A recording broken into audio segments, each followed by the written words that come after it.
Good day. Hello to everyone out there. My name is Jessica Hatt. I'm a Glooscap First Nations band member. Been one since I was 18. And I just thought, with all that's going on, it's time that somebody actually come out and started talking. The news media can't give us the coverage that we deserve. So therefore, I thought this would be the great opportunity. Technology is finally caught up and is serving us well. Uh, we're at a crossroads right now, and where we're going with our community.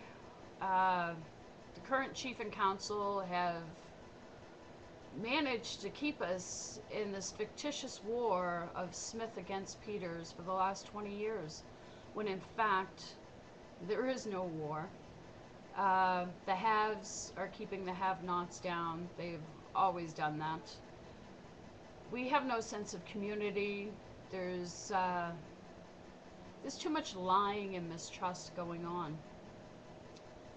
We're currently faced with a choice that we get to make in this upcoming election. And it's not just a choice that we get to make that we're entitled to, because we are, but it's a choice where we can actually say that we as band members, regardless of where we live, we're going to protect our have-nots. The people who live on reserve, my mother included, who lives off of barely $6,500 a year cash, and I challenge any one of you to live off of $6,500 cash a year. You pay your medical bills, you make sure you buy your groceries, and if you're fortunate enough to own a car, to insure it and put gas in to get you where you need to go. I know my mother can't do it.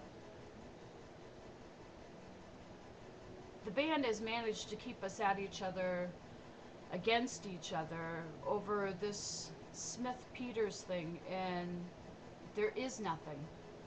But it has managed to keep us diverted for the last 20 years. Now we have a chance to do something. The corruption that's going on, Mike Halliday getting paid $978,000 for a year's service. I remember at the last band meeting that I was at, the counselors were receiving, I believe, less than $80,000 a year. I've never voted for an increase. I really doubt many of you have. The few that do actually get to attend our meetings are the ones who are making this decision. I don't feel that we are getting our money's worth. We need a forensic audit. We need change. This is just me rambling on, as I usually do. But I hold no animosity towards anybody. We are all human beings. We're here to make the best of what little life we have. And we're given enough circumstances in our lives and stumbling blocks put there, just by our own doing sometimes.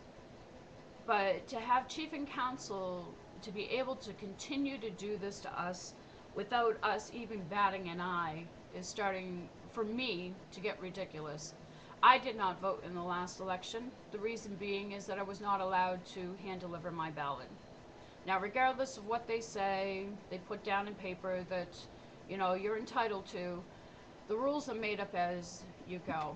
And these things are confidential, so therefore it's not like a person can take in a recorder or have on film to be able to prove that these things are going on.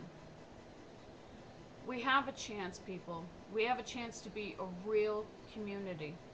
We have a chance to help out that single mom who's raising kids on reserve, on welfare. We have a chance to better ourselves as people without all of this animosity and so forth going on in this fictitious war of the Peters and Smith, because there is none.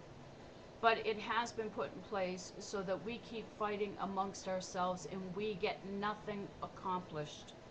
And that's the goal. What do we want to accomplish? And I'm not talking about for me. I'm talking about for the grandchildren of mine that will be put on this ban list. and they will be a part of this community. My grandchildren deserve, your grandchildren, your children now deserve better than what we have been given. The haves and the have-nots is clear to see. The nepotism is clear to see. When are we, as the people of this community, the people that matter, going to stop fighting amongst each other? The longer they keep us at each other, the longer they get to fill their pockets. We need to make a change, and change does begin with us. It does. Stop being afraid. You have nothing to lose. And if you really do think about it, if you don't live on reserve, there's no immediate threat to you. There's nothing else that they can do to you. Start voting your heart and your conscience, and stop letting them dictate and decide out of fear. We're all grown-ups. We're adults. We're over the age of 21. We have a right to be able to do what we want to do without having anybody else interfere. If the white government came in and told you that you had to live off of $6,000 a year and the rest of the money was going to go back into chief and council's coffers and possibly their pockets, would you do it?